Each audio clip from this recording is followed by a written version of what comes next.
我不会读人心，我只是说出了最佳的应对方案，是你自己非要多退一步。你扔出那颗石子的时候，就已经算好了我最后落败的这一步。人心如炬，官子无敌。你是曹长青。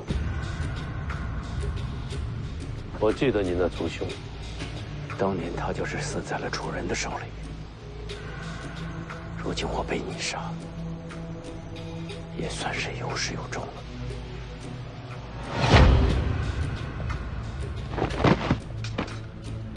下杀手了，只是昏迷。多谢曹前辈援手。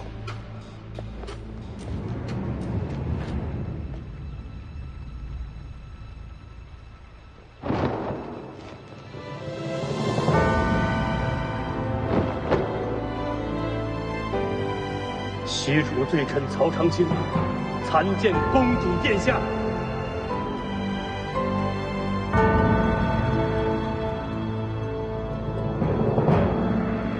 卢白洁要杀殿下，是为报仇，合情合理，所以臣拦他，但不杀他。然而，殿下千金之躯，徐凤年却当作侍女，此等羞辱，臣感同身受，无内如焚。殿下流落敌手至今，臣未曾得闻，是为重罪。有幸今日重逢，就用徐凤年人头替殿下解恨。你认错人了。殿下也许忘了，臣在宫中做齐诏的时候，见过殿下。虽然年数已久，可认错天下人，也不可能认错公主殿下。公主，公主您慢一点。小公主，慢点儿。齐战叔叔，你快来追我呀！小公主，别摔着，我来了。齐兆叔叔，殿下稍待，臣先杀此人。齐兆叔叔，他待我不错。殿下被蒙骗了。不要！徐凤年不该死。你不该在这里。你认识我？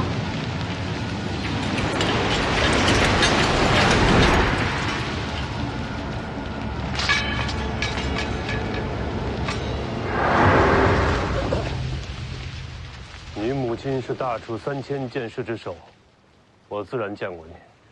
晋安王把我当作棋子，刺杀徐凤年，但是徐凤年并没有杀我，他对殿下真的不错，并非欺瞒诓骗。若不是两人都为你说话，你已经死了。殿下还活着，实在是天佑我大楚。是父皇求徐骁留我性命。就凭这一点，我可以饶徐骁一次不死。你真有这本事，这些年怎么从没去过北凉？兵者必时急需，北凉为兄弟，不可轻闯。你连皇宫都闯了，北凉之险，远胜黎阳皇宫。你怕北凉？若知道殿下在北凉，我早就去了。殿下，这些年您受苦了。我其实还好。殿下看看还有什么要带走的？带走？带去哪儿？当然是随罪臣归楚啊。西楚早就灭国了，可楚人犹在。这句话说的不只是你吧？当然，不仅仅是我。大楚幸存之事，已然汇聚蜀地。如今蜀地纷乱四起，这些人都是您的臣民，他们绝望已久，他们在等公主带他们回家。不行，我不放人。我没问你。他是我的。谁是你的？让开。他要将你，我没让。换成是你也一样。我曹长青要带人走，天下谁能挡我？两袖青蛇，李淳刚。我知道自己叫什么名字，不用你说，您不是被留在卢家了吗？你以为我老人家那么容易被骗呢？你一直都在。对上卢白金的2刀，马马虎虎有点样子，之后就乱七八糟了。带一边去，回头训你。今天就算是王先知亲临，也休想拦我。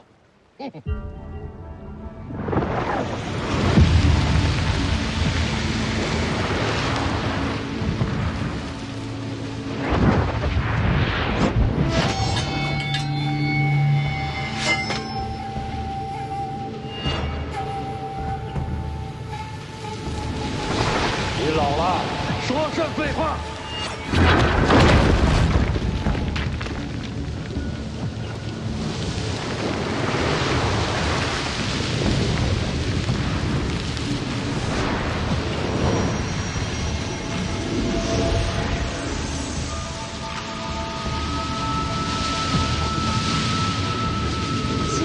齐赵叔叔，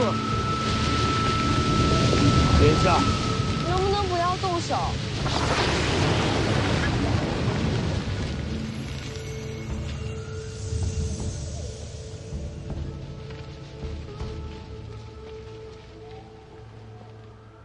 曹长青，听凭殿下吩咐。齐赵叔叔，我能不跟你走吗？公主殿下，如果您留下，只能是一个侍女。这样的身份，他会娶你吗？我没说要嫁他。等一下，既然不打了，要不别站在这儿说，找个地方进屋说。也好。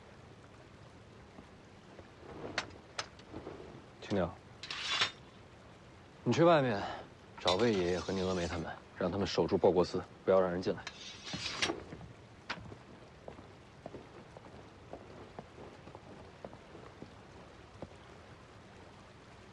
我死之后，请世子放过4万那个小丫头。你为何会死啊？曹长青现身，蜀地乱局将起，天大的事情都被我听到了。我若不死，天理难容。其实你还有一个选择，如果你投入北凉麾下，就不用死了。我若走了，那小姑娘就没人照顾了。把她一起带去北凉。她爷爷瘫痪，加上重病，无法远行，所以老人家去世之前，我不能离开扬州。没关系，你可以留下照顾她。留下。拿着，这些钱可以给老人治病，等老人病好些，雇辆马车一起来北凉。你的意思是让我走？没架打，你留着也没热闹看。你就不怕我传扬出去吗？我要用你，就会信你。陈希亮，见过主公，请主公在北凉等我。不管多久，北凉会等你。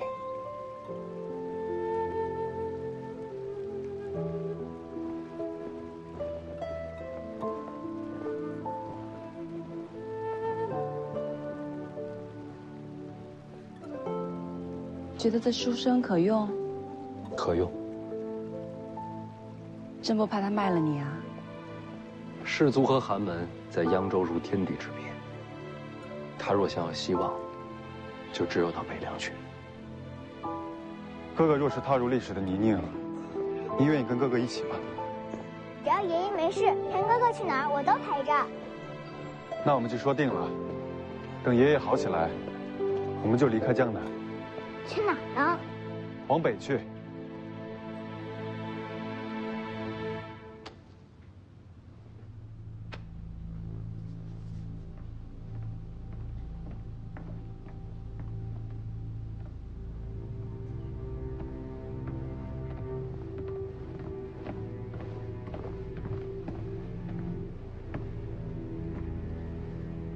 见过宰府。你来了。宰府相召，岂敢不来？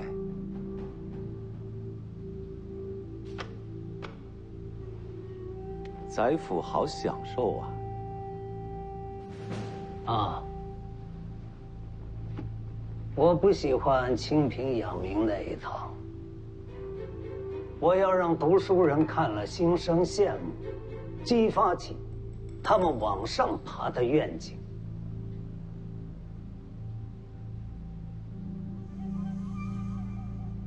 不认同？这种事儿，我哪敢评论呢？我听说曹长青出现在扬州，有这消息，最后见到，好像是往阳城去的。徐凤年也在阳城，或许可以造势吧。就说北凉和曹长青他们。不，再等等。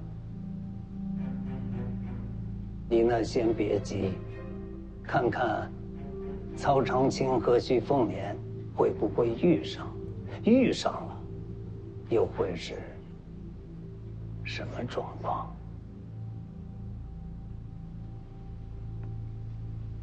好，有消息，尽快的送过来。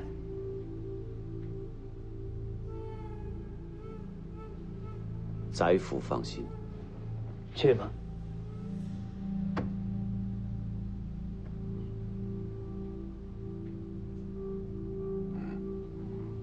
翟府果然勤政啊，把公务都拿到家里办了。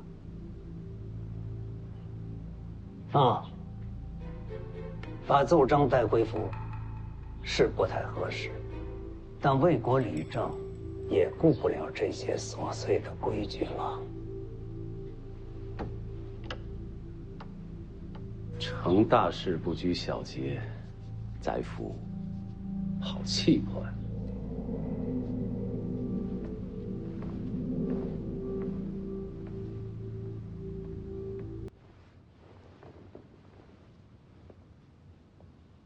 楚国义士潜藏蜀地，苦等公主久矣。徐凤年极有可能是下一任北凉王。黎阳皇室应该会送一个公主给他。北凉虽强，但终究臣属黎阳。江宁走不走跟徐家有什么关系？公主若随我入蜀，便是民心所向；待聚拢旧部，便可重归西楚。而黎阳多一个外敌，北凉地位更加稳固。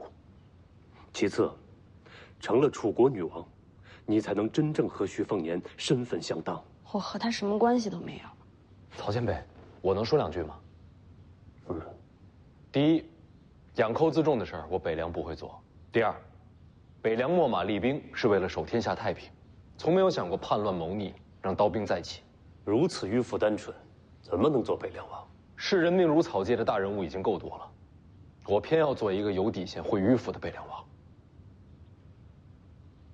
公主怎么选？我没想过做大人物。不是大人物。您是西楚人最后的希望，公主忍心看楚人就此沉沦吗？为什么一定是我？您身上流淌的血脉，为您带来荣耀，也生出责任。公主，王族无权逃避。够了，不要逼他。世子若交还公主，我可以替你杀陈之豹。江离不是筹码，不管你给我什么，我都不换。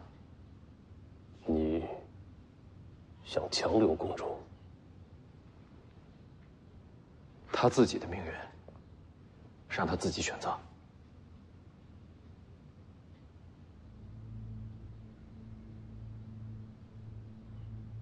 你想过回家吗？做梦都想。楚国亡了，我们这些人就像浮萍断了根系，从此无依无靠，再也寻不到归处，也寻不到去路。若能与楚人重聚，家乡也就不远了。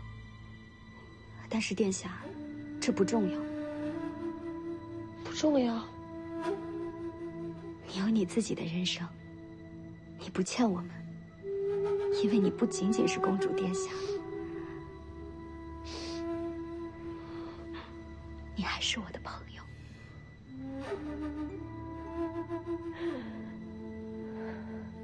公主，我尊重您的选择。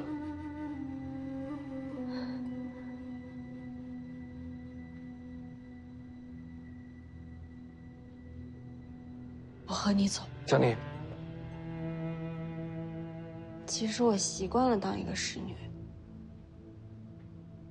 每天读书赚钱，几枚铜钱，买些胭脂水粉，我就能开心好久。偶尔偷吃糕点也不会让你发现。这样的生活很简单，可是我很喜欢。喜欢就留下。可是齐兆叔叔说的对，我有我的责任。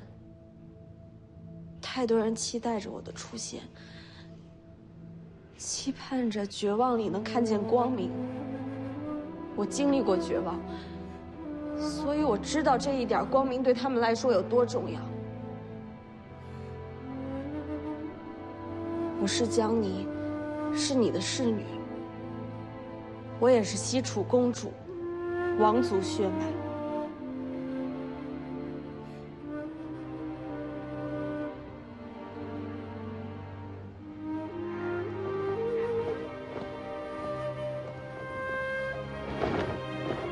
罪臣曹长青，民女于右威，拜见公主殿下。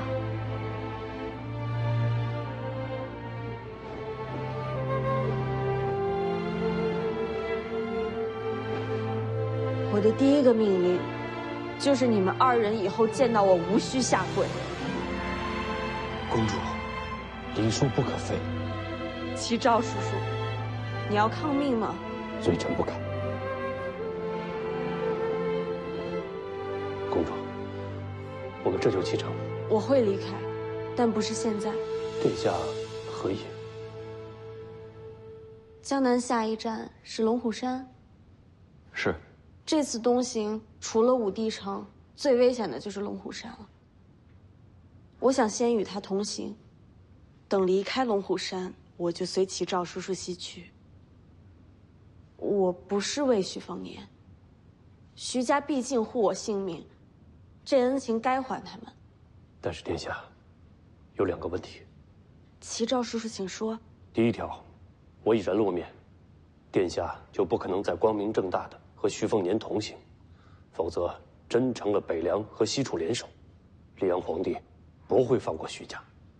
那我假装和你离去，然后一路暗中随行。也好。第2条，这徐凤年怎么办？把西蜀公主藏在身边这么多年，徐家怎么向皇室交代？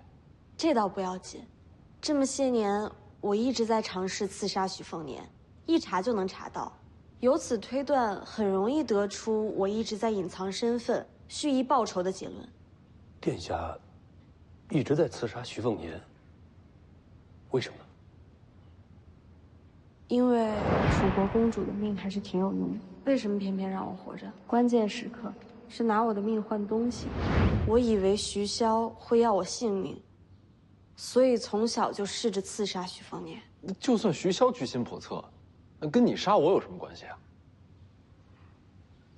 男人都是笨蛋嘛，这还不明显啊？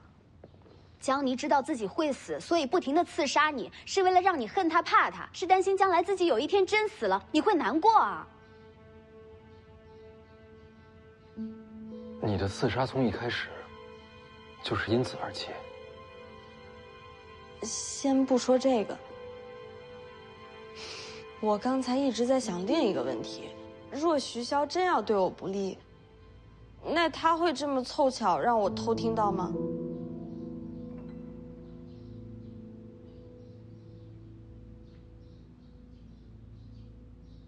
我觉得不会。我也觉得是。我觉得徐骁是故意让我听到这些话的。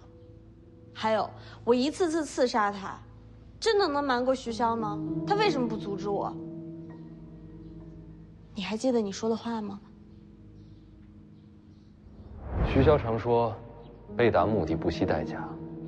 这一行，你们2人恐怕就是代价。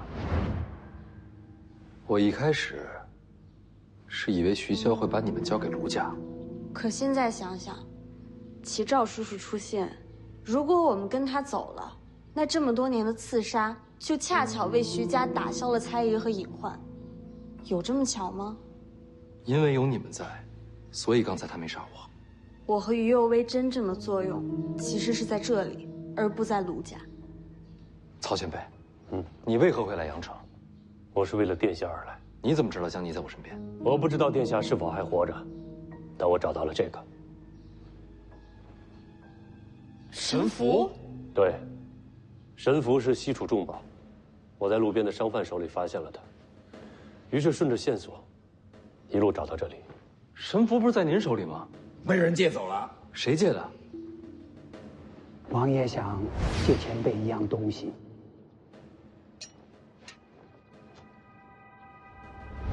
魏爷爷跟您说是徐骁找您借神符。魏爷爷与我同行，原来是为了这一刻。是徐骁设计一切。今日之后，你被带走，楚国公主再现，黎阳再生大帝，而北凉的地位就越发稳固，飞鸟不进，良弓不藏。徐骁故意容忍公主刺杀，就是为了以后让全天下都知道徐凤年和公主势不两立。如此一来，皇室更加放心。这世袭罔替的北凉王不给我，还能给谁？这一切，都在徐骁谋划之中。这布局甚至从小时候就开始了。徐骁啊，是个好棋手。你不是官子无敌，棋艺无双吗？怎么这会儿倒成了人家的棋子了？西楚覆灭，上一盘棋已经走到绝路。从那以后，我就没有再做过棋手。如今寻回公主殿下，重新开局，且看我与天下英雄失手。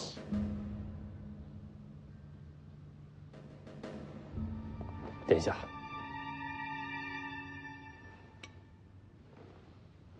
该走了，先造成您被我带走的假象。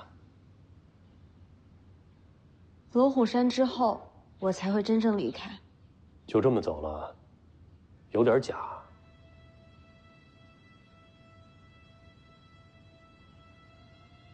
哎，想说什么就直说吧，我懒得猜这么话里藏话。既然遇到剑神，怎能不领教一番两袖青蛇呢？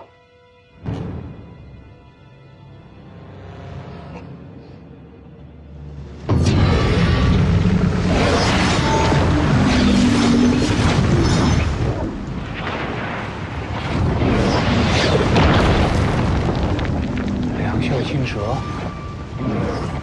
动手了。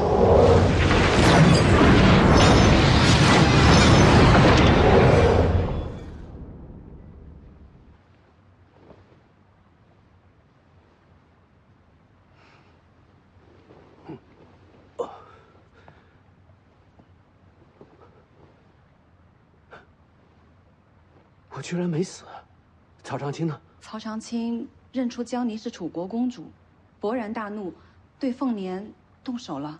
幸好李前辈及时赶到，与曹长青交手一招，谁胜谁败？平分秋色。曹长青把江离和于右威带走了，李前辈护住了凤年，不曾追赶。果然是楚国公主，可惜没看见曹长青和剑神交手。世子人呢？就在院里。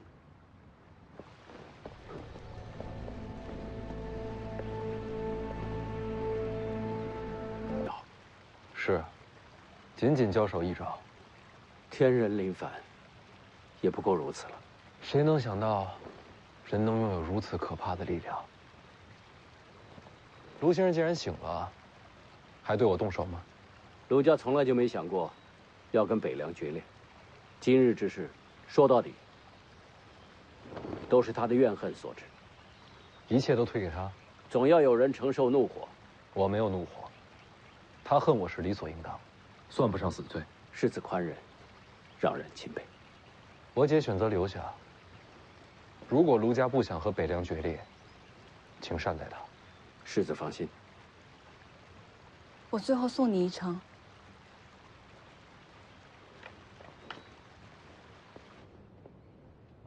我在想一件事。什么事？魏爷爷从李前辈手里借走神符，可把神符送到曹长青眼前，再制造线索，让他自然而然找到报国寺的，应该另有其人。魏爷爷初到江南，并没有这样的手下。还有呢？曹长青现身时要对我动手，我记得大姐始终面不改色。你知道有江泥和于为在，曹长青不会杀我。就算江泥拦不住他，你也清楚，李前辈没有被骗。今日一切变化，都在你预料之中。江南布局，是大姐掌控一切。我并没有掌控一切。女刺客对你下手，就不在我预料之中。当时真的把我吓坏了。你知道江泥是徐骁的戏子，是要送还给曹长青的。我知道。可你一直没告诉我。这些年，我一直看着江泥和你。我和你二姐相继离开北凉。从某种角度来说，是江泥陪你走到了今天。凤年，相信大姐。只有这样，你和江泥的未来才有一线希望。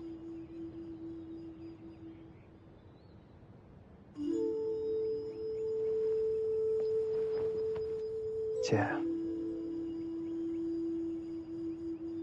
你瞒得好辛苦。姐虽然身体不好，这儿可不输人。听姐的话，安心走，不要担心我，我会比任何人都过得好。然后，等你来接姐回家。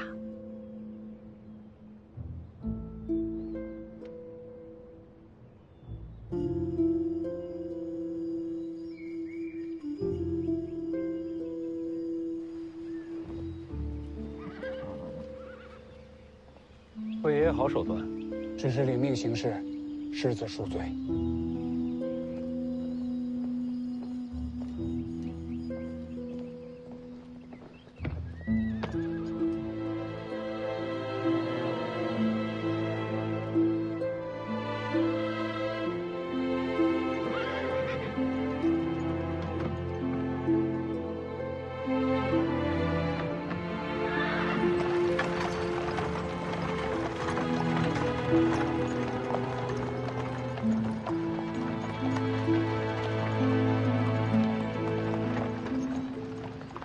小姐，走远了，进去坐会儿吧。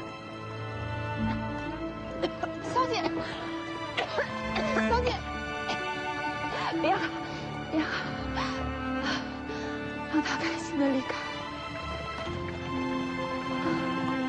恐怕等不到回家了。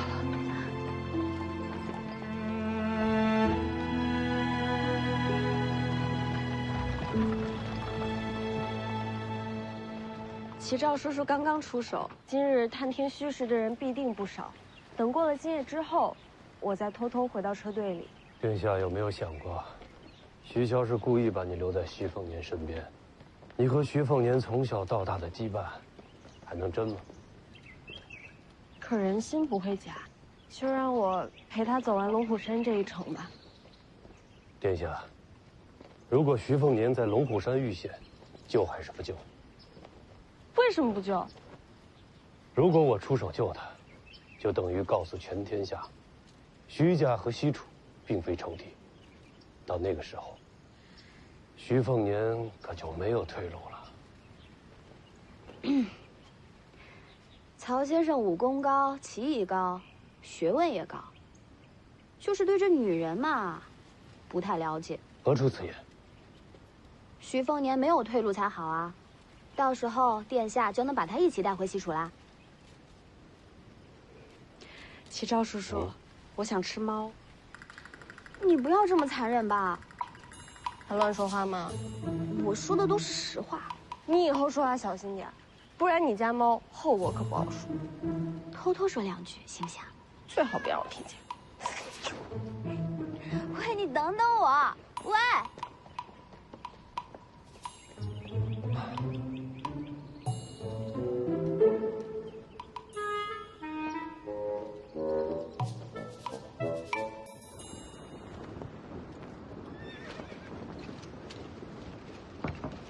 我上去看一眼。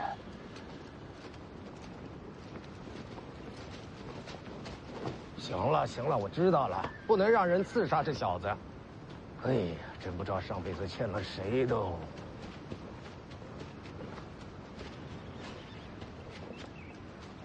江离不在，世子沉默许多。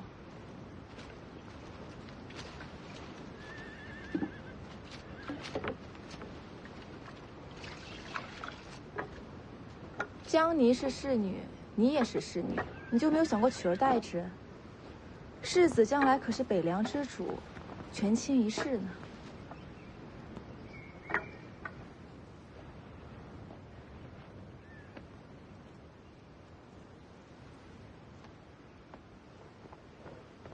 哎呀，为了躲避官府耳目，江离今晚不会回来了。我知道。你真打算放他走啊？我又打不过曹长青。你若想留他，我来对付曹青衣。那丫头资质超凡，适合传我衣钵。那前辈可以到西蜀去收徒。你真不想留他？想啊。但江离不只是我的侍女，她有她自己想走的路。我不能把每个人都死拉在自己身边不放，这对他们不公平。蠢货！啊？十足蠢货！我吗？难道是我呀？反正我也打不过前辈，前辈说什么就是什么。我看到你使两袖青蛇了，还行吗？一塌糊涂。看来我资质一般。为什么是两袖青蛇，不是两袖青龙？这名字也有讲究。腾蛇化龙，龙虽然高贵威严，可一旦变作龙，也就成了传说中仙人诸神的麾下走兽、仙家坐骑。只有未化龙的蛇，心中才有斩破一切的野望，才有往上攀爬，哪怕是和自己争斗，也要吞噬天下的狂妄。记住青蛇真意，才能用出真正的两袖青蛇。人若是屈服，就失去了这份不羁。向谁屈服？向自己的心。人会害怕，会绝望，会恐惧，会退缩。你心里面的种种折磨牵扯着你，不让你往前行。真正的两袖青蛇是斩心之剑，斩断心中的恐惧，才能踏破束缚，去走自己选的路。剑术、剑招、剑意都不重要，明白这些，才是两袖青蛇。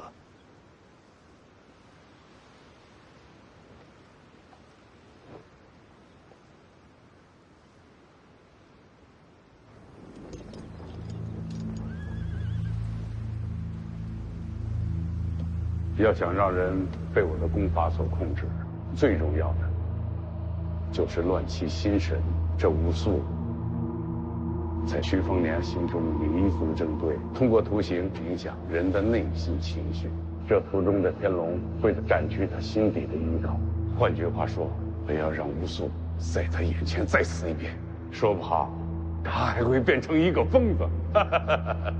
一个废了的徐凤年成为北凉下一代主人，这对皇族来说不是最好的结果。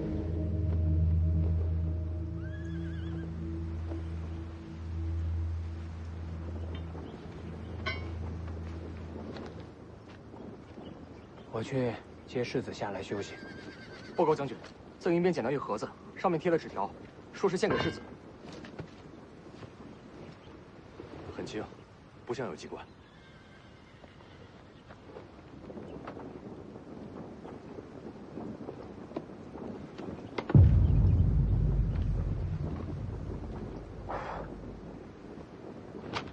怎么了？是王妃京城玉符那一夜的消息。不是这么多年一直都没有查到蛛丝马迹吗？必须先让世子过目。你守住营地，别让任何人接近。好。加强戒备。是。别担心了，那册子上没下毒，既没记关于没下毒，一本册子还能害得了人吗？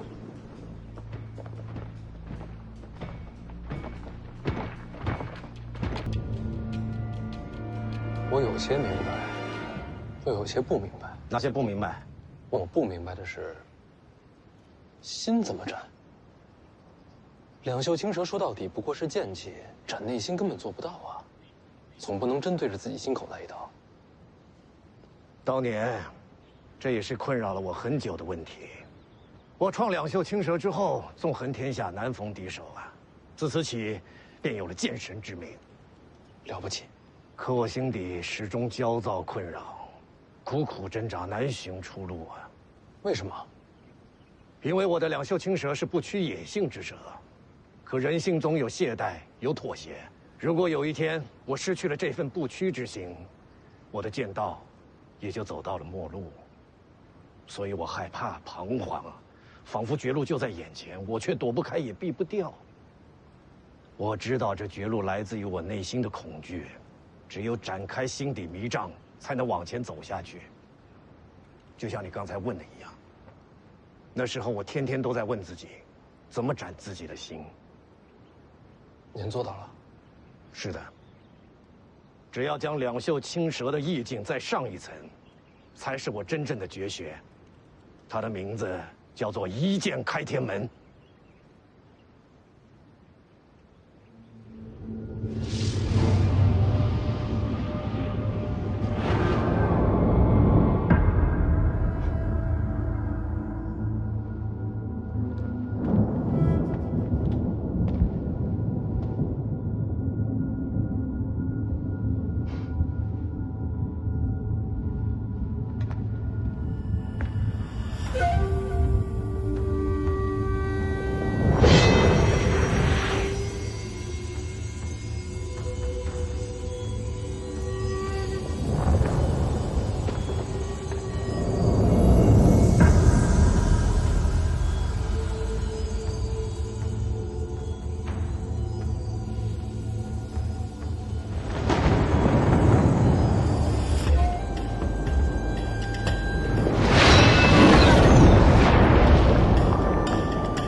好像隐约看到了什么。那是我用一剑开天门的真意在影响你，你看到的就是这一剑的秘密。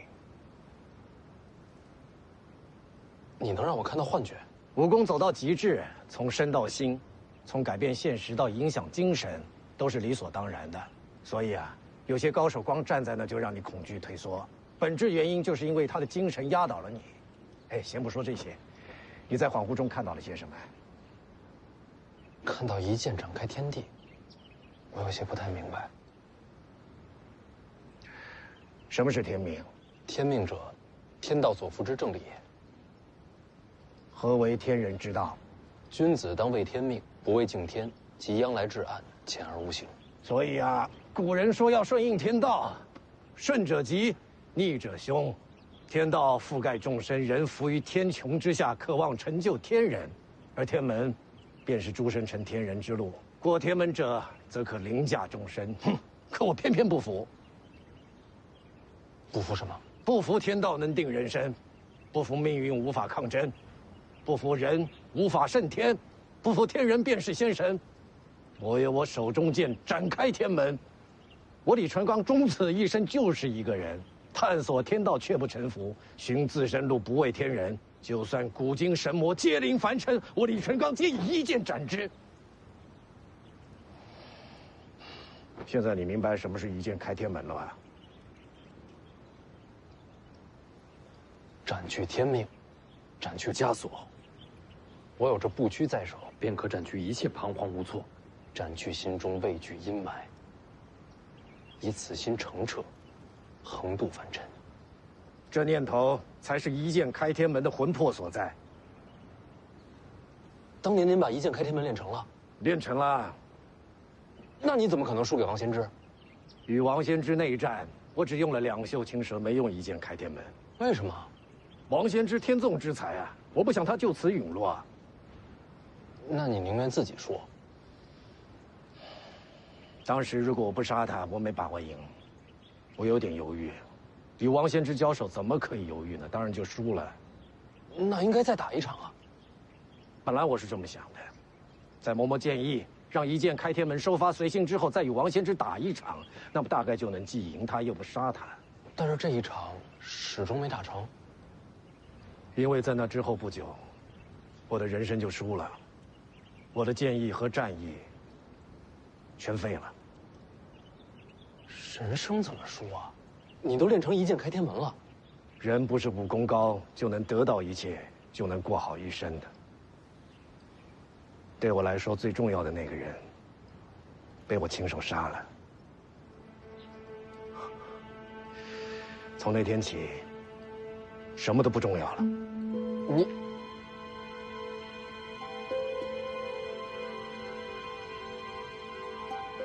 不管怎么说，都过去了。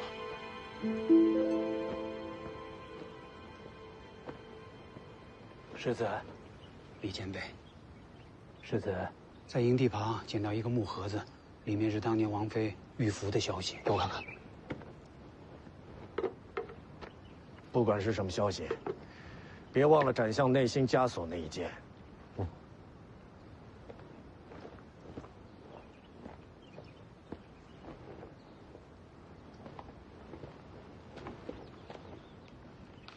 斩向内心一剑，一剑开天门，那不是传说中李前辈的最终剑术吗？他传给你了？那不是剑术，是真意。嗯，真意。王先知那一晚也出现在京城，难不成是他对我娘出手？这盒子来路不明，未必是真的。你说这纸上画的是什么？好像是随意涂写的痕迹。倒是不影响正文，先不管它。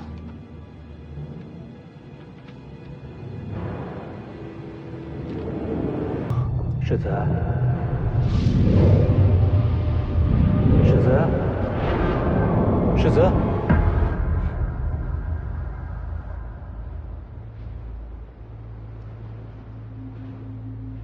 您没事吧？没事。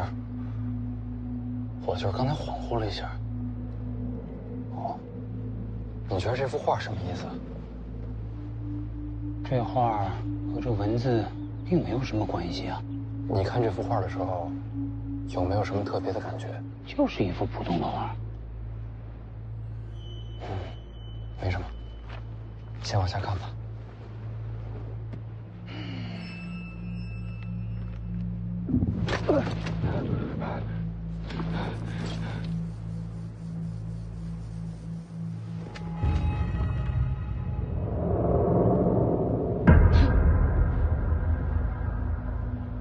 又是你！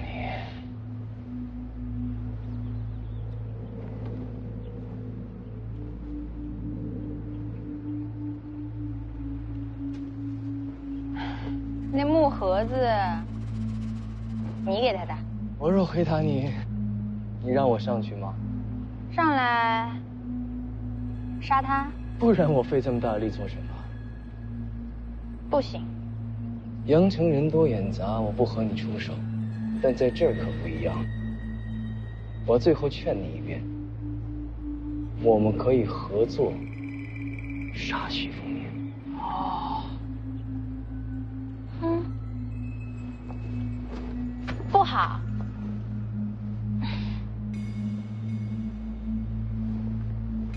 凤娘，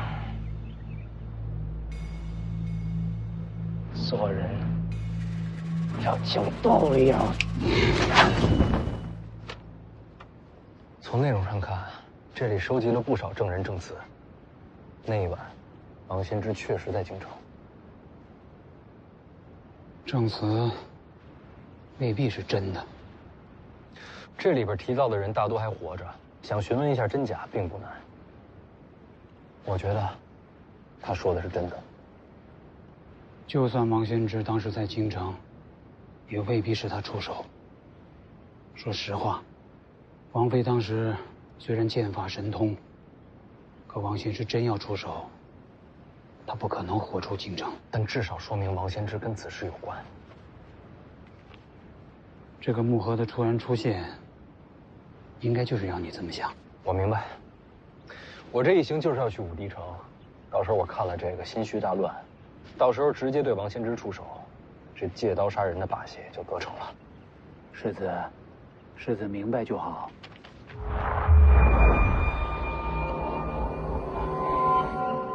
可这毕竟是找到一点线索，这么多年了，真相终于浮出一点来了。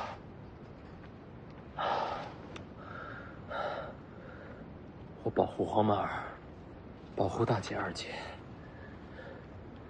就是因为我答应我娘，我要替她守住这个家。我心里边我娘一直还在，她一直看着我呢。不能让我娘失望，我一定要找出害她的那个凶手。世子，我没事，我就是好不容易找到线索，心里有点乱。北爷放心，我不会做傻事儿，也不会冲动。你就让我一个人坐会儿，我好好想想前因后果。有什么需要，你随时叫我。好。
这龙怎么没了？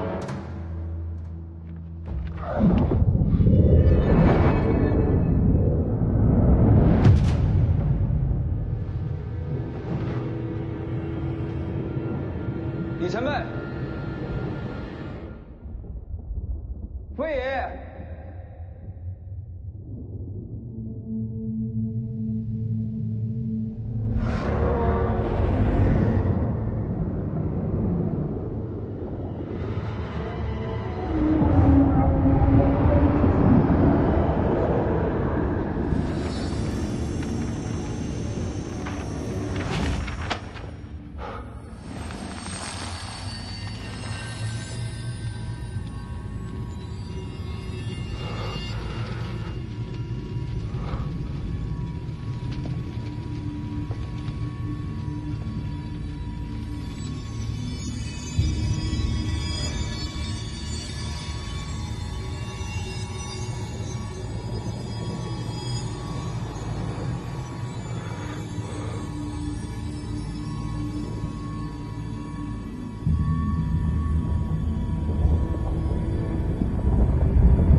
凤年。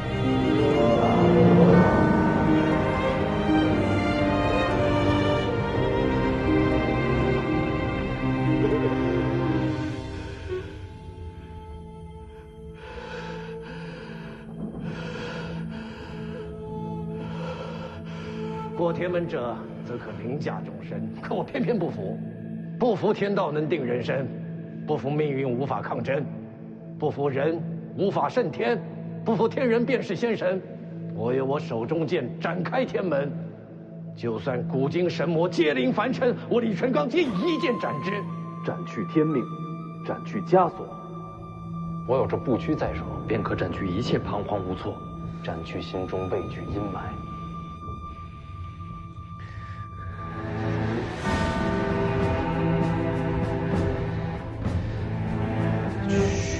你的天道！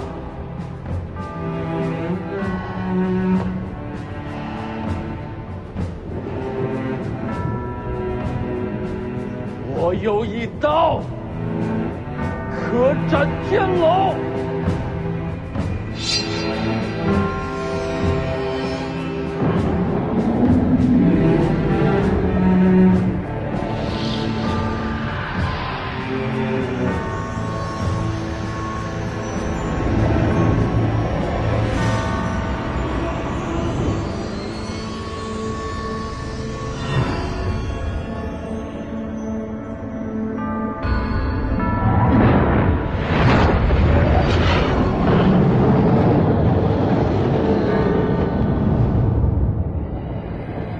有一刀，可斩天人。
是梦啊！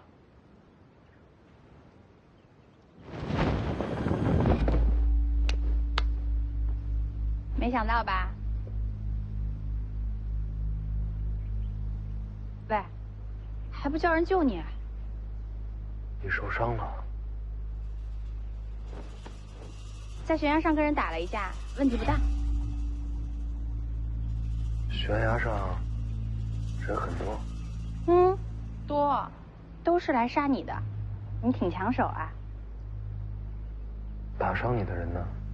下去了。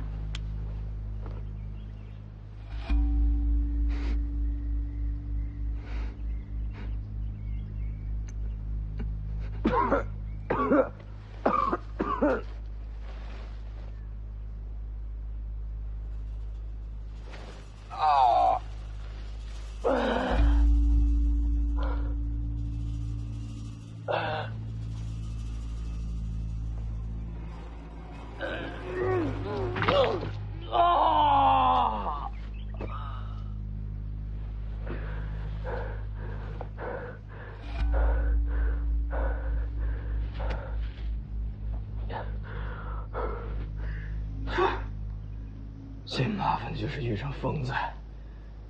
希望赵皇上前辈说的都是真的。天都亮了，白打一晚上。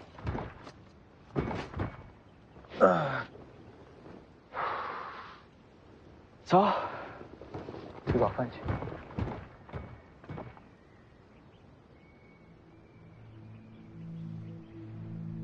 你还不叫人救你？我真杀你了。太阳要出来了。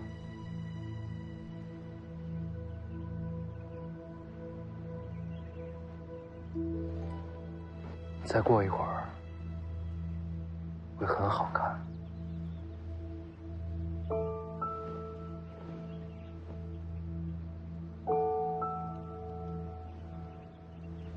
要不我们一起赏个景，再搏命吧。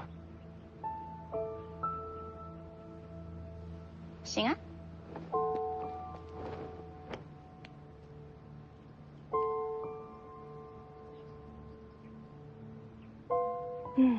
是很好看。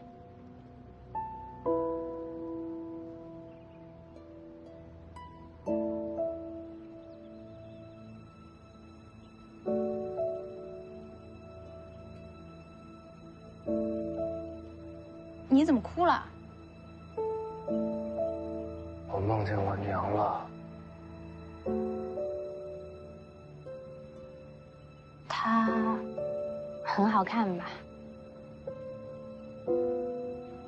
你这么好看，你娘一定也好看。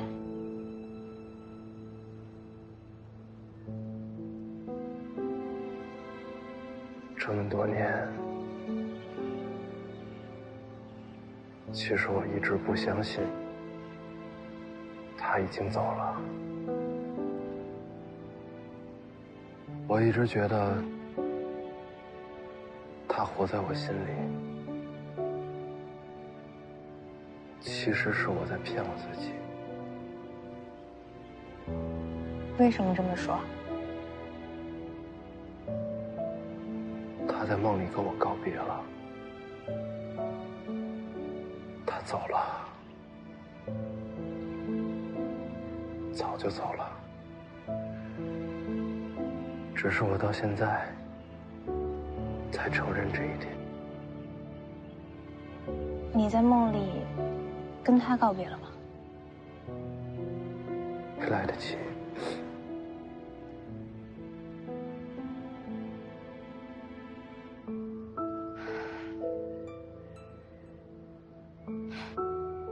今天的景色是很美，看在美景的份上，不杀你了。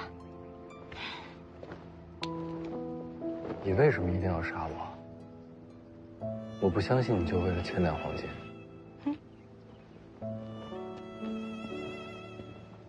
再见。来得及的。你说什么？说再见啊！只要你说出口，想听的人就一定会听见。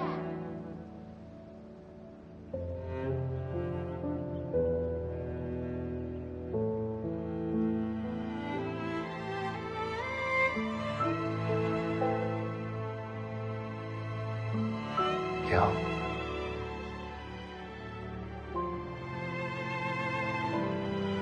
走啊！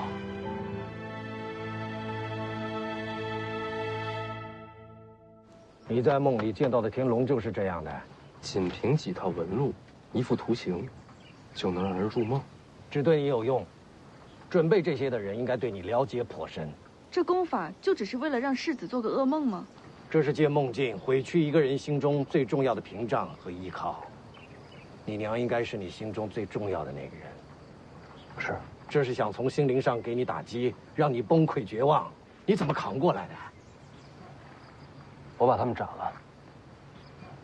要不是前辈告诉我一剑开天门，我恐怕斩不出这一刀。不是每个人都能斩出这一刀的。扛过这一关，以后这类型的功法将无法再影响你了。可是，这个东西到底是谁送过来的呢？不管是谁送的，他还会再来。启程，去龙虎山。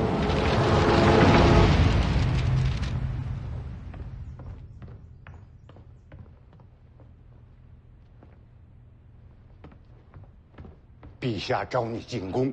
哎呦，陛下召你进宫。我再睡会儿。哎呦，哎呦，哎呀，他这时候召我进什么宫啊？扬州急报，你儿子在阳城遇到曹长青了。天下前三。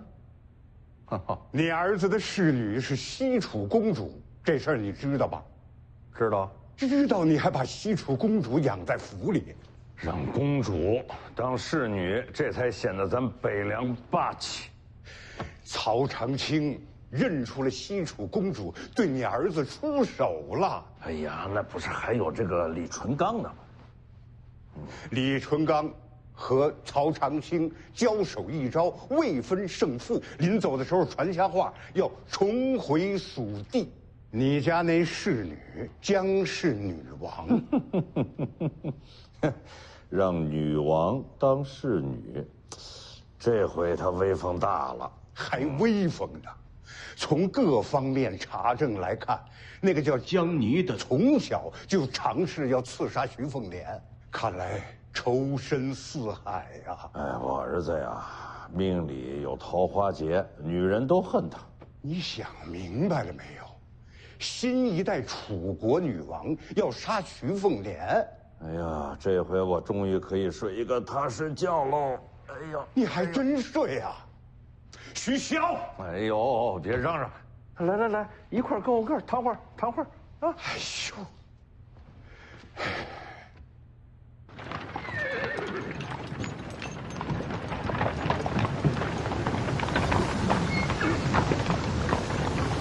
起风了。